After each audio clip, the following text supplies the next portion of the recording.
Hello, friends from across the nation and around the world. I'm Martin, and you are listening to Dad's Bedtime Stories, the podcast that takes listener ideas and turns them into bedtime stories.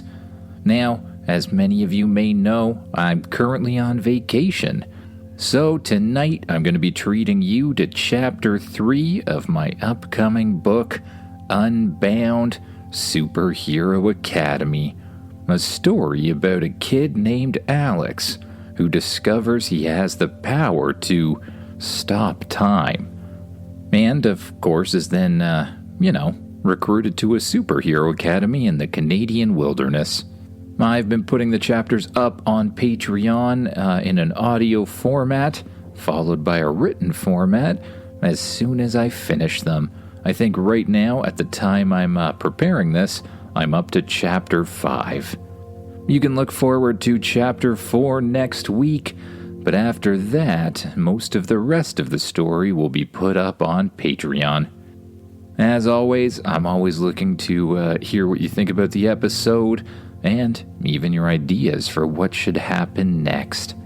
So, if you like it and want to hear more, you can head on over to Patreon, sign up for as little as $1 a month, and as soon as I finish more episodes, I'll be posting them there. Now, it's time to get as comfy as you can in that bed. Close your eyes, and imagine yourself doing what the kid in the story does. Chapter 3. That night, Alex had one of those dreams. The kind that you often have when you've just learned something new. A new skill or a new hobby. Alex dreamt of starting and stopping time over and over and over again. It was as if new neural pathways were growing in his brain, and while he slept, his brain had to sort of practice the motion.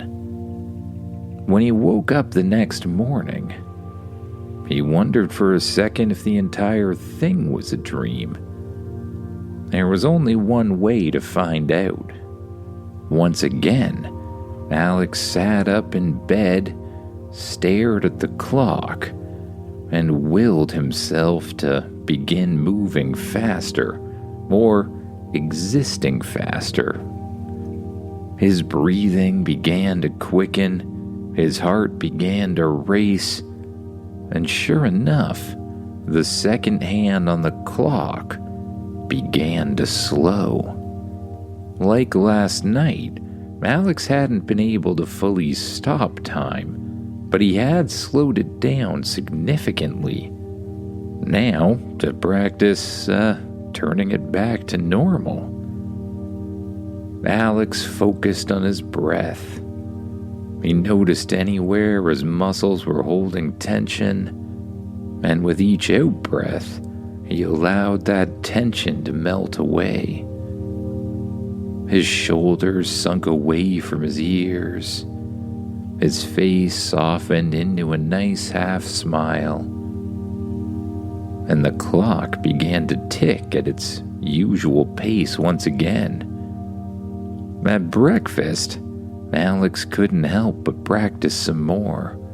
As he sat across from his mother, eating cereal, he focused again on existing faster.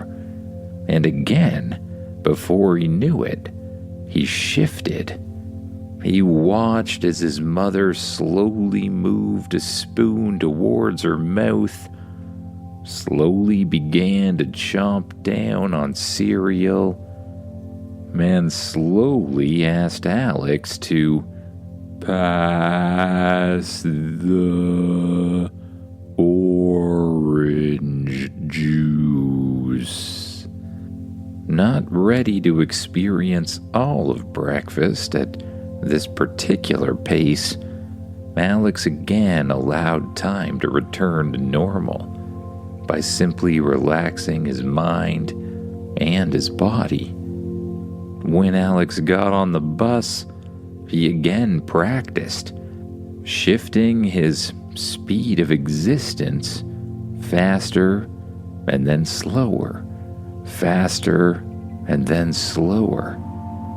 He continued turning the power on and off until his friend Trevor got on the bus. Trevor sat down beside him. What were you doing yesterday?" Trevor said. "I saw you a few times, but it's like you didn't even notice me."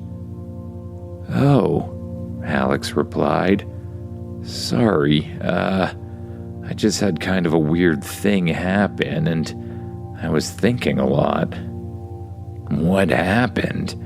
Trevor asked. It's just kinda hard to explain. I had sort of a panic attack in science class, I guess." "Oh, that's why you ran out of there," Trevor replied. Yeah. Trevor and Alex had been friends ever since Alex moved to this small town. He was the kind of friend that a person like Alex needed. A somewhat pushy one that wouldn't let Alex's laziness about socializing stop their friendship from continuing.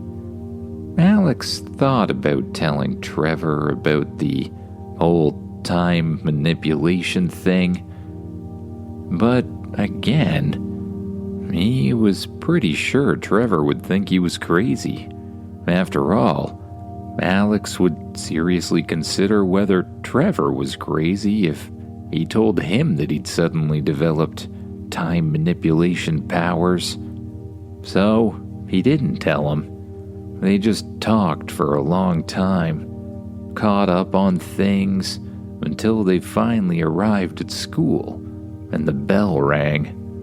The two headed to science, but this time Alex didn't accidentally stop time. He stopped it on purpose, a whole bunch of times. Or I should say he slowed it down drastically. Stopping it completely had really eluded him. The more Alex practiced, the easier the skill became.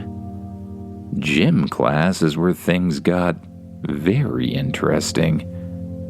The game of the day was dodgeball, and dodging was something Alex had recently become a lot better at. It turns out that when you can slow down time, dodging is wildly easy. As the balls flew towards him, Alex shifted into a higher speed of existence. He easily made his way around flying dodgeballs, grabbed others out of the air, and targeted his friends with precision. He did his best to look like he was moving at normal speed, throwing the dodgeball slowly through the air, releasing it, and watching it slowly travel towards his very slow opponent, and then, inevitably, hit them in the head. Alex had a lot of fun with that. He normally wasn't the top of the food chain in phys ed class. Some of the other kids bugged him from time to time, especially Shane. But, dodgeball could be a great way at getting back at people, especially when you can move at superhuman speed. So, when Alex saw a dodgeball flying straight towards him, a dodgeball thrown by Shane, he used the opportunity to teach Shane a bit of a lesson. He grabbed the ball out of the air and whipped it back at Shane, much faster than he had been with the others. The ball still looked like it was moving incredibly slowly to Alex, but when it hit Shane, it actually knocked him off his feet. Alex watched as Shane flew backwards a little bit and landed on his bum. He honestly didn't look too happy about that, but Alex didn't think much of it. He was too busy thinking of all of the other possibilities. The ability to speed everything up could come in super useful at a whole bunch of different sports. He could play in the MLB, hitting baseball after baseball, probably over the stadium if he wanted to. He could be one of the best goalies hockey had ever seen. Perhaps one who had a perfect season. It would be pretty hard to get a puck by somebody you could see at superhuman speed and react at the same. Or maybe he could just be an MMA fighter. He didn't know a lot about grappling, but he had studied karate for a little while when he was younger. He figured as long as he could move faster than the other people, they probably wouldn't be able to hurt him. And his strikes would be twice as powerful, if not more.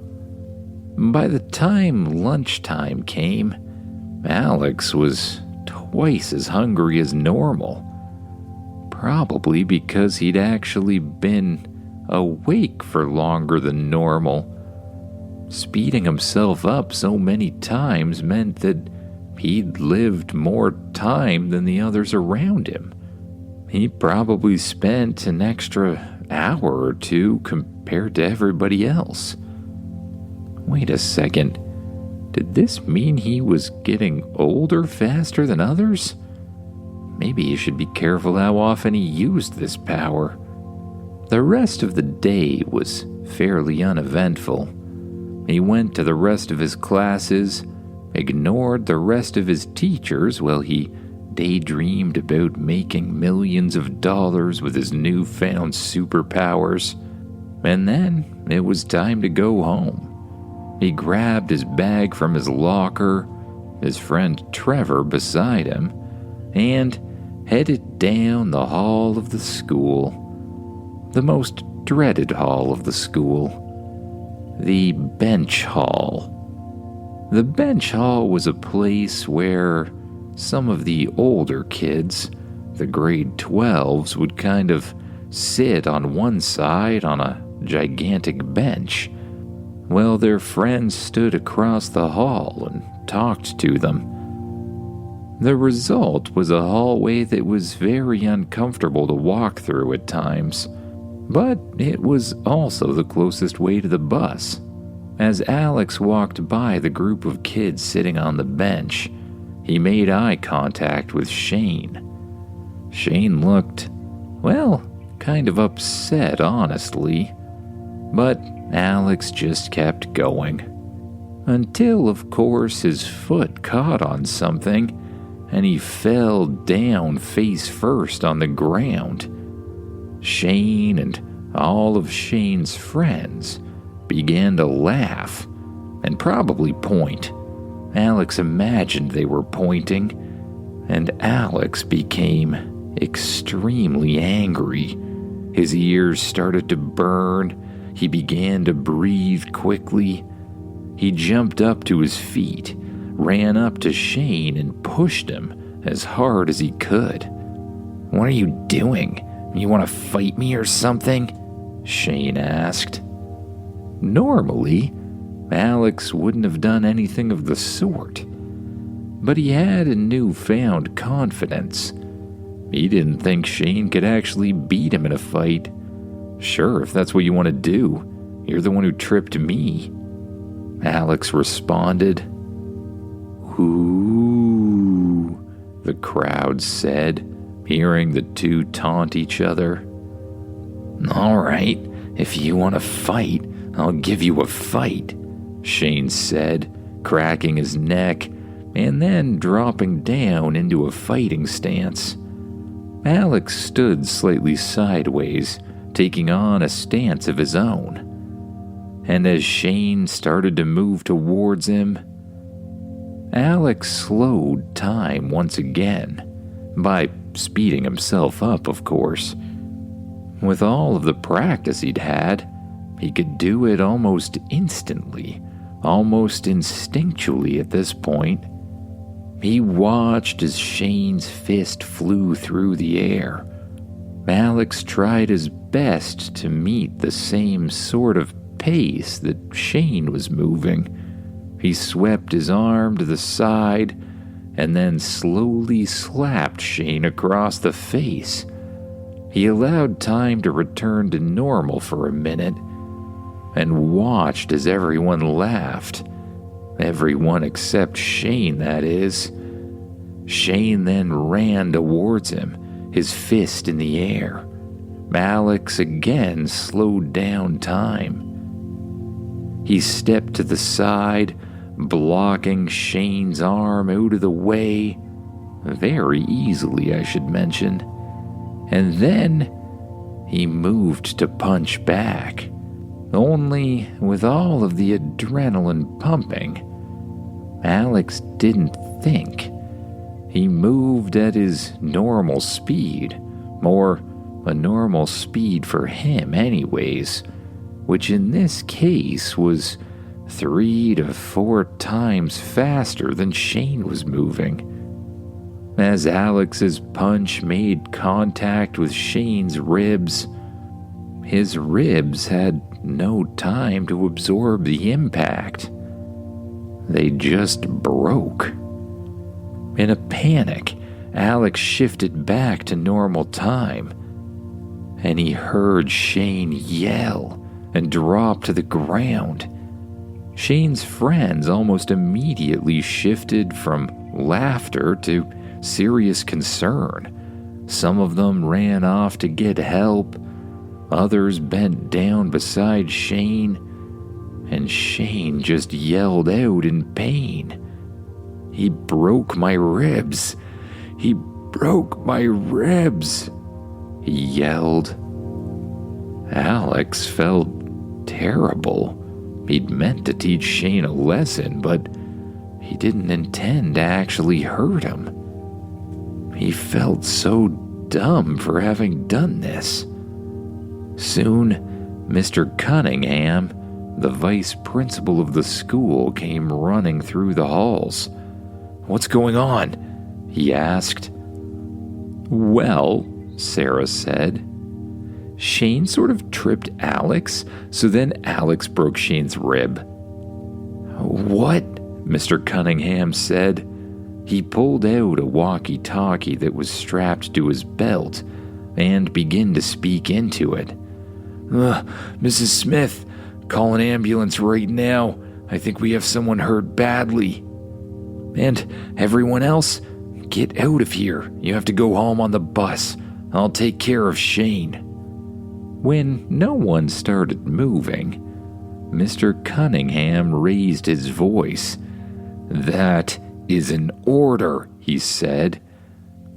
"And Alex, I'll see you tomorrow first thing.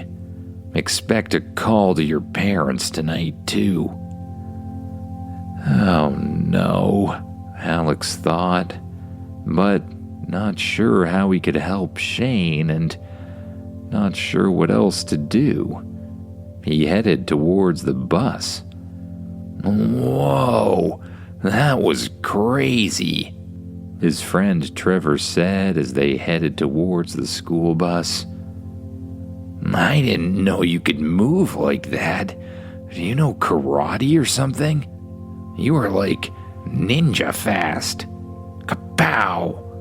Trevor said as he sort of reimagined the fight in the air. "I don't want to talk about it," Alex replied. The two climbed on the bus and sat mostly in silence on the way home. Or Alex did, at least. Trevor spent the whole time talking about how awesome what Alex did was. But all Alex could think about was what he was going to tell his mother. And by the time he got home, he was pretty sure Mr. Cunningham had already called, because his mother was waiting in the doorway. She hadn't done that since he was 10 years old. "Alex," she said, "did anything happen at school today that I should know about?" "I don't know, Mom. Did anything happen at school today that someone gave you a call about?" Alex asked. "Yes, in fact, I just got a call from Mr. Cunningham, and he tells me that you broke another student's ribs, and that they had to call an ambulance, and that he could be in the hospital for a few days." "Alex," she said, "he told me that you were almost definitely gonna get suspended and maybe even expelled." Alex's ears began to burn when he heard those words. Expelled? He'd never even been in a fight during school before in his life. His mother continued to talk to him, and then began to lecture him. All Alex could say was, I'm sorry, I'm sorry, I'm sorry," again and again and again, until his mother finally let him go to his room. He didn't stop time that night. He didn't feel like doing it anymore. He just laid in his bed, stared up at the ceiling, and at some point kind of passed out.